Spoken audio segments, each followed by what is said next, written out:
ನನಗೆ generally morning show ಅಂದ್ರೆ ಏನು ಮಾತು ಬರಲ್ಲ. ನಾನು ಸೈಲೆಂಟ್ ಆಗಿಬಿಡ್ತೀನಿ ಯಾವಾಗಲೂ. 100% ಅಮ್ಮ. ಈಗ ಸಂವಿಧಾನದ ಬಗ್ಗೆ, ಈ ಸಮಾನತೆ ಬಗ್ಗೆ ಮತ್ತು ಎಜುಕೇಷನ್ ಬಗ್ಗೆ ನಮಗೆ ಬೇಕಾಗಿರುವಂಥ ಆಸ್ತಿನೇ ಅದು. ಇವಾಗ ನಮ್ಮ ಇಡೀ ದೇಶಕ್ಕೆ ಬೇಕಾಗಿರುವಂಥ ಆಸ್ತಿ ಸಂವಿಧಾನ ಮತ್ತು ಎಜುಕೇಷನ್ನು, ಸಮಾನತೆ. ಅದಕ್ಕೋಸ್ಕರ ಓಡಾಡಿದ್ದು. ನೀವೆಲ್ಲ ಖುಷಿ ಪಟ್ಟಿದ್ದೀರ, ನನಗೆ ನಿಜವಾಗ್ಲೂ ಸಾರ್ಥಕತೆ ಇದೆ ಅದು.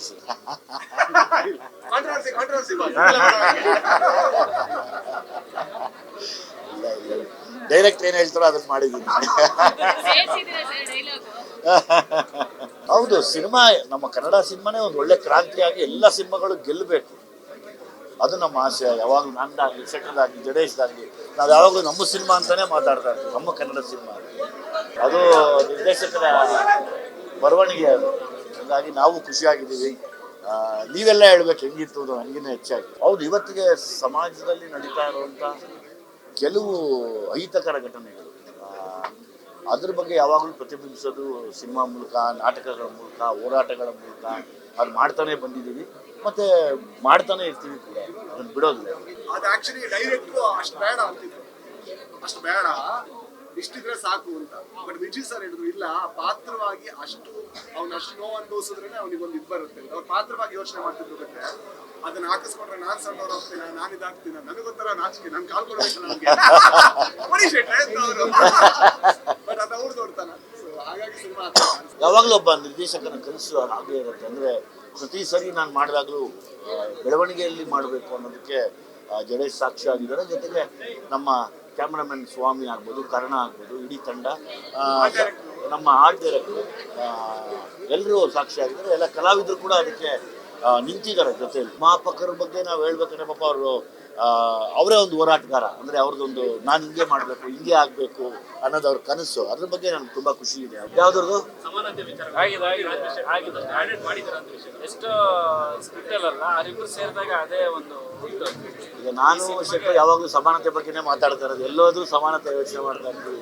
ಇವಾಗ ಇಲ್ಲಿ ಬಂದರೂ ಅದೇ ಯೋಚನೆ ಮಾಡ್ತೀವಿ, ಎಲ್ಲರೂ ಸಮಾನವಾಗಿ ಮಾತಾಡೋಣ ಅಂತ. ಅದು ಆ ಈಕ್ವಾಲಿಟಿ ಅನ್ನೋದೇ ತುಂಬ ಚೆನ್ನಾಗಿರುತ್ತೆ ಎಲ್ಲರಿಗೂ. ನಾವು ಇವರು ತುಂಬ ಎಂಜಾಯ್ ಮಾಡಿದ್ವಿ. ಅಂದರೆ ಲೈಕ್ ರಾಜ್ಬಿ ಶೆಟ್ಟರು ಸಕ್ಕದಾಗಿ ಮಾಡಿದಷ್ಟು ನಮಗೂ ಒಳ್ಳೆ ಮೂಡ್ ಬರುತ್ತೆ, ನಾವು ಎಲ್ಲರೂ ಅಟ್ಯಾಕ್ ಮಾಡ್ಬೋದು ಅನ್ನೋದು ನಮ್ಮಿಬ್ಬರ ಒಂದು ಏನು ಹೇಳ್ತಾರೆ, ಒಂದು ಸ್ಪೋರ್ಟಿವ್ನೆಸ್ ಅಂತ ಕೂಡ ಹೇಳ್ಬೋದು. ಆಮೇಲೆ ಇಬ್ಬರು ಕಲಾವಿದರಲ್ಲಿ ಇರುವಂಥ ಸಮಾನತೆ ಅದು ಯಾವಾಗಲೂ. ನೀವು ಮಾಡಿ, ನಾನು ಮಾಡ್ತೀನಿ. ಖುಷಿ ಆಗ್ತಾ ಇದೆ ಸರ್, ತುಂಬಾ ಖುಷಿ ಆಗ್ತದೆ. ಜಾಸ್ತಿ ಮಾತಿಲ್ಲ ನಂದು ಇವತ್ತೇನು, ಖುಷಿ ಆಗ್ತಾ ಇದೆ ಸರ್. ಮಾತಿಲ್ಲ ಇವತ್ತು. ನಾನು ಇವತ್ತೇ ನೋಡಿದ್ದು, ತುಂಬ ಚೆನ್ನಾಗಿ ಆ್ಯಕ್ಟ್ ಮಾಡಿದ್ದಾರೆ. ಅದು ಪ್ರೊಡ್ಯೂಸರ್ಗೆ, ನಮ್ಮ ಡೈರೆಕ್ಟ್ರಿಗೆ ಸೇರ್ಬೇಕು ಸರ್. ನಾವಿಬ್ಬರು ಕಲಾವಿದರು ಇಲ್ಲಿ, ಇವರೆಲ್ಲ ಸೇರಿ ನನಗೊಂದು ಗೆಲುವು ಕೊಡಿಸಿದ್ದಾರೆ ಅಂತ ಹೇಳ್ಬೇಕು. ಅವರು ತುಂಬ ಒಳ್ಳೆ ಮನಸ್ಸಿನವರು. ಅಂದರೆ ಏನು ಹೇಳ್ತಾರೆ, ತುಂಬ ಸ್ವಾಭಿಮಾನಿ. ಅದು ತುಂಬ ಇಷ್ಟ ಅನಿಸುತ್ತೆ. ಸ್ವಾಭಿಮಾನಕ್ಕೆ ಯಾವಾಗಲೂ ಬೆಲೆ ಕೊಡಬೇಕು ನಾವು. ಹಂಗಾಗಿ ಅವರು ಇಷ್ಟು ಕಷ್ಟನ, ಅಂದರೆ ಎಲ್ಲೂ ಫ್ರೇಮ್ಗೆ ಪಾಪ ತೊಂದರೆ ಕೊಡೋದಿಲ್ಲ, ಏನು ಬೇಕೋ ತೊಗೊಳ್ಳಿದ್ದೀನಿ ಅಂತ ಮುಂದೆ ನಿಂತು ನಂಬಿ ನಿಂತರಲ್ಲ. ಸೊ ಹಂಗಾಗಿ ಎಮೋಷ್ನಲ್ ಆಗ್ತಾರೆ. ಅಂದರೆ ಅವ್ರಿಗೆ ಏನು ಹೇಳೋಕ್ಕಾಗತ್ತೆ, ಅಂದರೆ ಅವ್ರ ಸಿನಿಮಾನ ಅಷ್ಟು ಲವ್ ಮಾಡ್ತಾರೆ. ಈಗ ಅದೇ, ಯಾಕಂದರೆ ಅದೇ ಇನ್ವೆಸ್ಟ್ಮೆಂಟ್ ಬೇರೆ ಕಡೆ ಆಗ್ತಾರಾಗಿತ್ತು. ಇಲ್ಲ, ನಾವು ಸಿನಿಮಾಲ್ಲಿ ನಿಂತ್ಕೋತೀವಿ ಅನ್ನೋದೇ ಒಂದು ಎಮೋಷ್ನಲ್ ವಿಷಯ ಅದು ಯಾವಾಗ. ಸೊ ಹಂಗಾಗಿ ಅವರು ಸರಿ ಎಮೋಷ್ನಲ್ ಆಗ್ಬಿಡ್ತಾರೆ.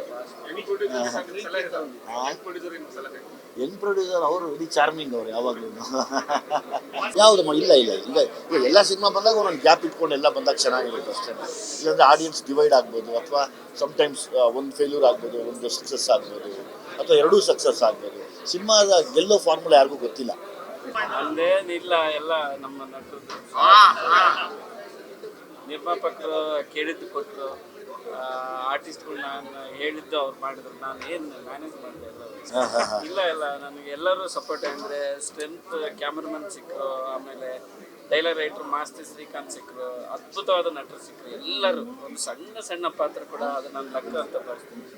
ಮತ್ತು ಏನು ಕೇಳಿದ್ರೆ ಯಾಕೆ ಅನ್ನೋ ಕೇಳಲಾರ್ದು ಒಂದು ಪ್ರೊಡ್ಯೂಸರ್ ಸಿಕ್ಕರು. ಸೊ ನನಗೆ ಯಾವಾಗಲೂ ಡಿಸಿಷನ್ ತೊಗೊಳಕ್ಕೆ ನಮ್ಮ ಕ್ರಿಯೇಟಿವ್ ಸುಧಾಕರ್ ಅಂತ ಅವ್ರು ನನ್ನ ಫ್ರೆಂಡ್, ಅವರು ಜೊತೆಗಿದ್ರು. ಸೊ ಈ ಟೀಮ್ ಇದ್ರೆ ಏನಾದರೂ ಮಾಡ್ಬೋದು. ಸೊ ನನಗೆ ಎಲ್ಲ ಅವ್ರಿಗೆ ಅವ್ರದ್ದು ಒಂದು ಪಂಚ ಅಂದರೆ ಪಂಚ ಅಲ್ಲ. ನನಗೆ ಸಿನಿಮಾ ಅಂದರೆ ಮನೋರಂಜನೆ ಜೊತೆ ಸ್ವಲ್ಪ ವಿಷಯಗಳನ್ನ ತಗೊಂಡೋಗ್ಬೇಕು, ವಿಚಾರಗಳನ್ನ ತಗೊಂಡೋಗ್ಬೇಕು ಅನ್ನೋದು ನನ್ನ ಪ್ರಕಾರ. ಸೊ ನಾನು ಆ ನಿಟ್ಟಿನಲ್ಲೇ ವರ್ಕ್ ಮಾಡ್ತೀನಿ. ಬರೀ ಮನೋರಂಜನೆ ಅಲ್ಲ, ಅದ್ರ ಜೊತೆಗೆ ಕೆಲವು ವಿಚಾರಗಳು ಅದರಿಂದ ಸ್ವಲ್ಪ ಹೊತ್ಕೊಂಡು ಹೋಗಿ ಸ್ವಲ್ಪ ಯೋಚನೆ ಮಾಡಬೇಕು. ಮನೋರಂಜನೆ ಇವಾಗ ಅಂದರೆ ಕಾಸ್ ತುಂಬ ಆಲೋಚನೆ ಮಾಡ್ತೀನಿ. ಅಂದರೆ ಎಂಟರ್ಟೈನ್ಮೆಂಟ್ಗೋಸ್ಕರ ಫೈಟ್ ಮಾಡೋದು ಹೀರೋ ನಮಗೇನು ಅಷ್ಟು ಅನ್ಸಲ್ಲ. ಒಂದು ಕಾಸ್ ಇಟ್ಕೊಂಡು ಮಾಡಿದ್ರೆ ಅದು ನನಗೆ ಭಾಳ ಇಷ್ಟ. ಈ ರೆಸ್ಪಾನ್ಸ್ ಏನು ಸಿಗ್ತಾ ಇದೆ ಇದೆಲ್ಲದಕ್ಕೂ ಕೂಡ ಥ್ಯಾಂಕ್ ಯು. ಸೊ ಅದೇ ನಾವು ಸ್ಪೆಷಲಿ ವಿಜಯ್ ಸರ್ ಇರ್ಬೋದು, ಜಡೇಶ್ ಸರ್ ಇರ್ಬೋದು, ನಾವೆಲ್ಲ ಮಾತಾಡೋದು ಒಂದೇ, ಕನ್ನಡದಲ್ಲಿ ಒಳ್ಳೆ ಸಿನಿಮಾಗಳನ್ನ ಯಾವ ರೀತಿ ಮಾಡೋಣ, ಇನ್ನು ಮುಂದೆ ಕೂಡ ಯಾವ ರೀತಿ ಸಪೋರ್ಟ್ ಮಾಡೋಣ. ಸೊ ನನಗೆ ಖುಷಿಯಾಗಿದೆ ಏನಂದ್ರೆ ಈ ಸಿನಿಮಾದೊಂದು ಭಾಗ ಆಗಿದ್ರಿಂದ ಈ ಸಿನಿಮಾಗೆ ಏನೋ ವ್ಯಾಲ್ಯೂ ನನಗೆ ಆ್ಯಡ್ ಮಾಡೋಕ್ಕಾಯ್ತು ಅನ್ನೋ ಖುಷಿ ನನಗಿದೆ. ಸೊ ಥ್ಯಾಂಕ್ ಯು ಎಲ್ರಿಗೂ ಕೂಡ. ಸೊ ಜಡೇಶ್ಗೂ ಪ್ರೊಡ್ಯೂಸರ್ಸ್ ಎಲ್ರಿಗೂ ಕೂಡ ನನಗೆ ಅವಕಾಶ ಕೊಟ್ಟಿದ್ದಕ್ಕೆ ನಿಮಗೂ ಕೂಡ ಇಷ್ಟ ಆಗಿದೆ ಅಂತ ಅನ್ಕೋತೀನಿ. ನಾನು ಮನುಷ್ಯರು ಕ್ರೂರಿ ಸರ್, ನಾನು ಕೂಡ ಕ್ರೂರಿನೇ, ಅದಕ್ಕೆ ಸಂವಿಧಾನ ಬೇಕು. ಕಷ್ಟ ಆಗಿಲ್ಲ, ಬಹಳ ಖುಷಿ ಆಯ್ತು. ಸೊ ಮಂಜು ಅಂತ ಒಬ್ಬ ಹುಡುಗ ಇದ್ದ, ಅವ್ನು ಕಲಿಸ್ದ.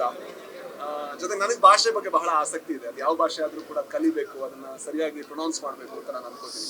ಯಾಕಂದ್ರೆ ನಾನು ಮಂಗಳೂರು ಇರ್ಬೇಕಾದ್ರೆ, ನಾನು ಚಿಕ್ಕವನಿರ್ಬೇಕಾದ್ರೆ ಯಾರೋ ಒಬ್ರು ಅದನ್ನ ಲೇವಡಿ ಮಾಡಿದಾಗ ನನಗೆ ಎಷ್ಟು ನೋವಾಗ್ತಿತ್ತು ಅಂತ ನನಗೆ ಗೊತ್ತು. ಸೊ ನಾನು ಯಾವುದೇ ಭಾಷೆ ಪ್ರಾಕ್ಟೀಸ್ ಮಾಡಬೇಕಾದ್ರೂ ಕೂಡ ಆ ಭಾಷೆಗಳಿಗೆ ಅದು ಅನಿಸ್ಬಾರ್ದು, ನೋವಾಗಬಾರ್ದು. ಸೊ ಅದು ಒಂದು ಕರ್ತವ್ಯ ನಮಗಿರುತ್ತೆ. ಸೊ ಬಟ್ ಆರ್ಟಿಸ್ಟ್ಗಳು ಇದ್ರು, ಎಲ್ಲರೂ ಸಪೋರ್ಟ್ ಮಾಡಿದ್ರು, ಹಾಗಾಗಿ ಮಾಡೋಕ್ಕಾಯ್ತು ಈಸಿಯಾಗಿ. ಹೌದೌದೌದು, ಲುಕ್ ವೈಸೆಲ್ಲ ಅವ್ರು ಪ್ಲಾನ್ ಮಾಡಿದ್ರು. ಆಮೇಲೆ ಎಲ್ಲಡಿಕೆ ಸಿಗರೇಟು ಅದೆಲ್ಲ ನಾನು ಸ್ವಲ್ಪ ಆ್ಯಡ್ ಮಾಡ್ಕೊಂಡು ಹೋದೆ. ಸೊ ಆಮೇಲೆ ಅವ್ರ ಹತ್ರ ಕೇಳ್ತಾ ಇದ್ದೆ, ನಾನು ಈ ತರ ಮಾಡ್ತೀನಿ, ಮ್ಯಾನರಿಸಮ್ ಈ ತರ ಮಾಡ್ತೀನಿ. ಅವ್ರು ಕೆಲವು ಸಲ ಏನಾದ್ರು ಸೀನ್ ಇಂಟೆನ್ಷನ್ ಹೇಳ್ತಾ ಇದ್ರು. ಒಂದು ಮಿರರ್ ಮುಂದೆ ಒಂದು ಸೀನ್ ಇದೆ, ಆ ಸೀನ್ ಅವರು ತುಂಬಾ ಆಕ್ವರ್ಡ್ ಆಗಿ ಹೇಳಿದ್ರು, ಮಾಡ್ಬೋದಾ ಸರ್ ಅದು ಸ್ವಲ್ಪ ಹಂಗೆ ಸರ್ ಅದು ಮಾಡ್ಬೋದು ಮಾಡಿದೆ. ಒಂದು ಅವಕಾಶ ಏನೋ ಒಂದು ಸಾಧಿಸೋದಕ್ಕೆ, ಯಾಕಂದ್ರೆ ನಮ್ಮ ಇಂಡಸ್ಟ್ರಿ ಆ ಪರಿಸ್ಥಿತಿಲಿ ಇದೆ ಅಂತ ನಾವು ಯಾವಾಗ್ಲೂ ಹೇಳ್ತಾ ಇರ್ತೀವಿ. ಸೊ ಹಾಗಾಗಿ ಈ ಸಿನಿಮಾ ಮಾಡ್ಬೇಕಾದ್ರೂ ಕೂಡ ನಮ್ಮ ಬೆಸ್ಟ್ ಕೊಟ್ರೆ ಒಂದು ಅವಕಾಶವನ್ನು ಚೆನ್ನಾಗಿ ಬಳಸ್ಕೊಂಡಾಗ ಸೊ ನಾವೆಲ್ಲರೂ ಕೂಡ ಪ್ರಯತ್ನ ಪಡ್ತೀವಿ ಅಂತ ನಾನು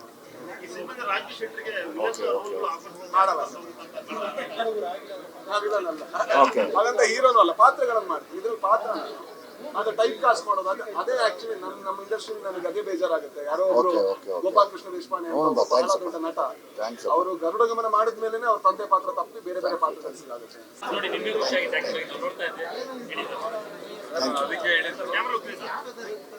ನಾನು ಮೊದಲೇ ಹೇಳಿದೆ, ಈ ಕತೆ ಜಡೇಶ್ ಅವರು ಹೇಳಿದಾಗ ಹೀರೋ ಯಾರು, ಹೀರೋಯಿನ್ ಯಾರು ಸೆಲೆಕ್ಟ್ ಮಾಡಿದ್ವಿ. ಆ ಕತೆ ಕೇಳಿದಾಗಲೇ 3 ಕಾಂಬಿನೇಷನ್ ಇದ್ದಾಗಲೇ ನಾವು ಒಪ್ಕೊಂಡಿದ್ವಿ. ಅದು ತಕ್ಕಂತೆ ನ್ಯಾಯ ಪಾತ್ರದಲ್ಲಿ ಎಲ್ಲ ಕಲಾವಿದನ್ನು ಜೀವಿಸ್ಬಿಟ್ಟಿದ್ದಾರೆ ಸರ್. ಸೊ ಖುಷಿ ಆಗ್ತದೆ. ಬರೀ ಒಂದು ಮನೋರಂಜನಾತ್ಮಕ ಚಿತ್ರ ಅಲ್ಲದಿರ ಒಂದು ಅತ್ಯುತ್ತಮ ಒಂದು ಮೌಲ್ಯ, ಒಂದು ಸಂದೇಶ ಇಟ್ಟು ಮಾಡಿರುವಂಥ ಚಿತ್ರ. ಎಲ್ಲ ಕುಟುಂಬ ಸಮೇತ ಕುಂತು ನೋಡುವಂಥ ಚಿತ್ರ ಮಾಡಿದ್ದೀವಿ. ಸೊ ತುಂಬ ಖುಷಿ ಆಗ್ತದೆ ಸರ್. ಇವ್ರೊಂದು ಪಾತ್ರ ನನಗೆ ಆಶ್ಚರ್ಯ, ಎಷ್ಟು ಸಿನಿಮಾ ಮಾಡಿದ್ದೀವಿ ನನ್ನ ಜೊತೆ. ವಿಜಯ್ ಸರ್ ನೋಡಿದ್ರೆ ಲಾಕ್ ಮಾಡ್ಕೊಂಡ್ಬಿಡ್ತಾರೆ. ಹೌದು, ತುಂಬಾ ಚೆನ್ನಾಗಿ ಮಾಡಿದ್ವಿ. ಅದು ನಮ್ಮ ಡೈರೆಕ್ಟ್ರು ಆ ಒಂದು ಅಷ್ಟು ಜನ ಒಂದು ಕಾಂಬಿನೇಷನ್ನ ಕೂಡಿ ಮಾಡೋದು ಭಾಳ ಕಷ್ಟ. ಇವತ್ತು ಪ್ರತಿಯೊಬ್ಬರದ್ದು ಅವರದೇ ಆದಂಥ ಒಂದೊಂದು ಸಿನಿಮಾಗಳು ಒಪ್ಕೊಂಡಿರ್ತಾರೆ, ಡೇಟ್ಗಳು ಸಿಗಬೇಕು. ಅದರಿಂದ ಸ್ವಲ್ಪ ನಮ್ಮದು ಒಂದು 6 ತಿಂಗಳು ಲ್ಯಾಗ್ ಆಯಿತು. ಇವತ್ತು ನಾವೇನಾದರೂ ಶೂಟಿಂಗ್ ಹೋಗ್ಬೇಕಂದಾಗ ಪ್ರತಿಯೊಬ್ಬರು ಪ್ರಮುಖ ಆರ್ಟಿಸ್ಟ್ ಇದರಲ್ಲಿ 4-5 ಜನ ಹೀರೋಗಳು ಇರ್ತಾರೆ. ಅವರೆಲ್ಲ ಒಟ್ಟುಗೂಡಿಸಿ ಮಾಡಬೇಕು ಅಂದಾಗ ಡೇಟ್ ಹೊಡಿತೈತೆ, ಕೆಲವು ಸತಿ ಮಿಸ್ ಆಗ್ತಾ ಇತ್ತು. ಸೊ ಹಾಗಾಗಿ ಬಟ್ ಇದಕ್ಕೆ ನಾವು ಏನಂದರೆ ನಮ್ಮ ಜಡೇಶ್ ಅವರು ಯಾವ ರೀತಿ ಕನ್ವಿನ್ಸ್ ಮಾಡಿ ಆ ಟೈಮಿಂಗ್ ಸರಿಯಾಗಿ ಆ ಒಂದು ದಿನದಲ್ಲಿ ಪ್ರತಿಯೊಬ್ಬ ಆರ್ಟಿಸ್ಟ್ನ ಸೆಲೆಕ್ಟ್ ಮಾಡಿ ಶೂಟಿಂಗ್ ಹೋಗೋದಿದೆಯಲ್ಲ, ತುಂಬ ಕಷ್ಟ ಸರ್. ನಾನೇನಾದ್ರೂ ಅವ್ನಿಗೆ ಹ್ಯಾಟ್ಸ್ ಆಫ್ ಹೇಳ್ತೀನಿ. ನಿರ್ದೇಶಕರು ತುಂಬ ಖುಷಿ ಮೇಡಮ್. ನನ್ಗೆ ಒಬ್ಬರಂತಲ್ಲ, ಸಾರ್ ಹೇಳ್ದಂಗೆ ಇವಾಗ ಅವರು ನಾನು ಮಾತ್ರ ಹೀರೋ, ನಾನು ವಿಲ್ಲನ್ ನನ್ನ ಆಗಿರ್ಬೇಕು ಹೀಗಿರ್ಬೇಕು ಅಂತೇನಿಲ್ಲ. ಸಮಾನತೆ, ಏನು ಸಮಾನತೆ ಒಂದು ಸಾರ ಅಂತ ಇದಿದೆ ಅಂಶ, ಅದು ತಕ್ಕಂತೆ ಜೊತೆಯಲ್ಲಿ ಎಲ್ಲರನ್ನೂ ತೊಗೊಂಡೋಗಿದ್ದಾರೆ. ಪ್ರತಿಯೊಬ್ಬರನ್ನು ಅವ್ರ ಜೊತೆಯಲ್ಲಿ ತಗೊಂಡು ಕ್ಯಾರಿ ಮಾಡಿದ್ದಾರೆ. ಅದಕ್ಕೆ ಸಿನಿಮಾ ಗೆದ್ದೋದಕ್ಕೆ ಸಾಧ್ಯ. ಇಲ್ಲ, ನನಗೇನು ಜಾಸ್ತಿ ಮಾತಾಡೋದಿಲ್ಲ ಇವತ್ತು ಅಂತ ತುಂಬ ಖುಷಿ ಆಗಿದ್ದೀನಿ. I would like to thank ನಮ್ಮ ಜಡೇಶ್ ಸರ್, ನಮ್ಮ ನಿರ್ದೇಶಕರು, ಹಾಗೆ uncle Satyaprakash uncle and Hemanth ಅಣ್ಣ, ಸಾರಥಿ ಫಿಲಮ್ಸ್. ತುಂಬ ಥ್ಯಾಂಕ್ಸ್ ಹೇಳೋಕ್ಕೆ ಇಷ್ಟಪಡ್ತೀನಿ. ಯಾವಾಗಲೂ ಗ್ರೇಟ್ಫುಲ್ ಸಂಸ್ಥೆಗೆ, ಹಾಗೆ ನಮ್ಮ ನಿರ್ದೇಶಕರಿಗೆ. ಹಿಂಗೆಲ್ಲ ನೀವು ಜನತೆ ಸಿನಿಮಾ ನೋಡಿ ಹೆಂಗಿತ್ತು ಏನು ಅಂತ ಹೇಳಬೇಕು. ಜಾಸ್ತಿ ಮಾತಿಲ್ಲ ಇವತ್ತು ನಂದು. ಥ್ಯಾಂಕ್ ಯು, ಎಲ್ರಿಗೂ ಧನ್ಯವಾದಗಳು. ಜಡೇಶ್ ಅವರ ನಿರ್ದೇಶನದಲ್ಲಿ ಲ್ಯಾಂಡ್ ಲಾರ್ಡ್ ಅನ್ನೋ ಚಿತ್ರ. ಆ್ಯಕ್ಚುಲಿ ನನಗೆ ನನ್ನ ಪಾತ್ರ ಒಂದು ಸ್ವಲ್ಪ ಕಾಂಪ್ಲಿಕೇಟೆಡ್ ಇದೆ, ಮಾಡ್ಲಾ ಬೇಡವಾ ಅಂತ ಇತ್ತು ನನಗೆ. ಬಟ್ ಜಡೇಶ್ ಅವ್ರ ಮೇಲೆ ನಂಬಿಕೆ ಇತ್ತು. ಆ್ಯಂಡ್ ಇವಾಗಲೂ ಆ ಪದ್ಧತಿ ಇದೆ ಅಂತ ಕೇಳ್ಪಟ್ಟಿದ್ದೀನಿ. ಸುಮಾರು ವಿಷಯಗಳು ಫಿಲಮಲ್ಲಿ ತೋರಿಸಿದವರು ರಿಯಲಿಸ್ಟಿಕ್ ಆಗಿ ತೋರಿಸಿದ್ದಾರೆ, ಉತ್ತರ ಕರ್ನಾಟಕದಲ್ಲಿ ನಡೆಯುವಂಥ ಇದು. ಆ್ಯಂಡ್ ಹೋಪ್ಫುಲಿ ಈ ಫಿಲಮ್ ಆದಮೇಲೆ ಕೆಲವೊಂದು ವಿಚಾರಗಳು ಬದಲಾಗುತ್ತೆ ನಮ್ಮ ಕರ್ನಾಟಕದಲ್ಲಿ. And very very very happy Jadesh sir ಫಿಲಮಲ್ಲಿ ಪಾತ್ರ ಕೊಟ್ಟಿದ್ದಕ್ಕೆ. ಆ್ಯಂಡ್ ದುನಿಯಾ ವಿಜಯ್ ಸರ್, ರಾಜ್ವಿ ಶೆಟ್ಟಿ ಅವ್ರ ಜೊತೆಲ್ಲ ವರ್ಕ್ ಮಾಡಿ ತುಂಬಾ ಖುಷಿ ಆಯಿತು. ನಮ್ಮ ಪುಟಾಣಿ ರಿಜ್ಞ ಫಸ್ಟ್ ಫಿಲ್ಮ್ ಅದು ಅದ್ಭುತವಾಗಿ ಮಾಡಿದ್ದೀರಾ. Thank you. Very very very nice. Producer sir thank you so much. ತುಂಬ ಚೆನ್ನಾಗಿ ಅಳ್ಬೇಡಿ ನೀವು ಮತ್ತೆ ಪ್ಲೀಸ್. ತುಂಬ ಚೆನ್ನಾಗಿ ಬಂದಿದೆ and thank you so much. ಒಳ್ಳೆ ರೆಸ್ಪಾನ್ಸ್ ಕೊಟ್ಟಿದ್ದಕ್ಕೆ. ಒಂದು ಸಕ್ಸಸ್ ಕನ್ನಡ ಚಿತ್ರಕ್ಕೆ ಇನ್ನ ನಮ್ಮ ಕನ್ನಡ ಚಿತ್ರರಂಗನ ಮೇಲೆ ಇರುತ್ತೆ. Thank you. ಅಂದ್ರೆ ಸಣ್ಣದಣಿಕ ಈ ಕಡೆ ರಾಜೀವ್ಕ ಬರೆಯೋದು ಸ್ವಲ್ಪ ಮಾತುಗಳು ಕಷ್ಟ ಆಯ್ತು.